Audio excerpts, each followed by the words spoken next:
So hello guys, how are you? Welcome back to this class. Today we are going to know about the difference between companies and partnerships balance sheet. सुन के बड़ा आश्चर्य हुआ, surprise हुआ होगा कि sir यहाँ पर balance sheet के बीच में भी डिफरेंस होता है।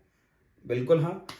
आइए हम आपको बताते हैं कि बैलेंस शीट जो होती है वो हमारे पार्टनरशिप में और कंपनीज में अलग अलग प्रकार से बनाई जाती है। जैसे कि क्या होता है इसके बीच में डिफरेंस, जरा मैं आपको बताता हूं। देखिएगा, सबसे पहले अगर मैं बात करूं पार्टनरशिप की, और मैं यहां पे बताता हूं कंपनीज की। ठीक है, जैसा कि आप सभी लोग जानते हैं, पार्टनरशिप और कंपनीज के लिए सेपरेट एक्ट है।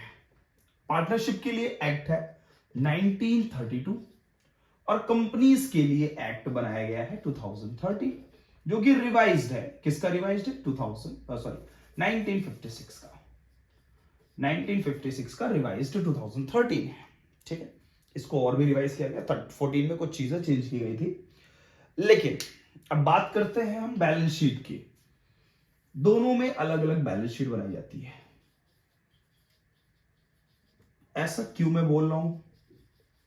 ये किसके लिए इंपॉर्टेंट है? ये बहुत ज्यादा इंपॉर्टेंट है हमारे क्लास 12th के बच्चों के लिए, क्योंकि अभी बहुत जल्द ही उनके एग्जाम होने वाले हैं और उस एग्जाम से पहले एक प्रैक्टिकल होता है, जिस टाइम वाइवा के रूप में कुछ क्वेश्चंस पूछे जाते हैं, जहां पे इस टाइप के क्वेश्चन बहुत ही इंपॉर्टेंट, बहुत ज्यादा इंपॉर्टेंट बन जाते हैं। ये क्या होता है कि आपसे आपका टीचर पूछता है कि आप मुझे बताइए कि जो आप बैलेंस शीट बना रहे हो, ये बैलेंस शीट क्या हम दोनों जगह पे सेम बनाते हैं?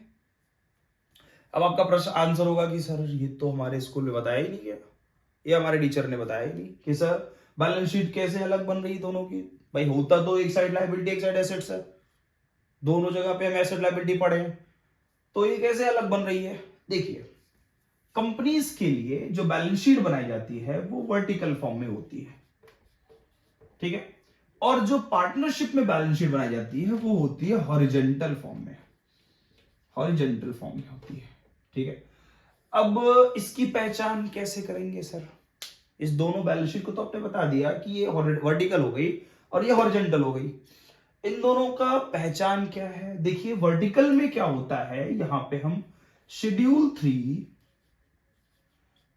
पार्ट, इसके पार्ट्स होते हैं पार्ट 1 और पार्ट 2, जहां पे हम पार्ट 1 में पढ़ते हैं बैलेंस शीट, जहां पे हम हेडिंग और सब हेडिंग की बात करते हैं। हेडिंग और सब हेड की बात करते हैं एसेट्स और लायबिलिटीज में। लेकिन हम हॉरिजॉन्टल में ऐसे कोई बातें नहीं करते हैं।